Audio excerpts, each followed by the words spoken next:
Është i pajisur, për sa i përket armatimit, do të shohim që ka një armatim... Pika e tij e fortë faktikisht. Pikërisht, shumë e fortë, ka një gjithësor, do thoja. Në radhë parë ka 2 topa 30 mm, të cilët funksionojnë në mënyrë automatike, këto 2 në qendër, funksionojnë në mënyrë të automatike dhe secili prej tyre ka rreth 850 fishek në municionet e tyre.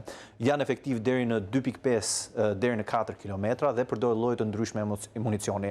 Municioni bazë që është ai me sabot, pra preda me energji kinetike, apo me eksploziv të lartë. Nga ana tjetër, është e pajisur në të 2 krahët e tij, shikojmë në 2 krahët e tankut, kemi 2 preda të udhëhequra kundër tank që quhen, që është pra tok praktikisht në këtë rast.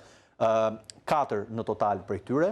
Ato janë hidhen nga kanistra 130 mm dhe kanë një rrezë efektive 5.8 deri në 6 kilometra, pra kanë aftësi rrezë relativisht të madhe, do të thoya.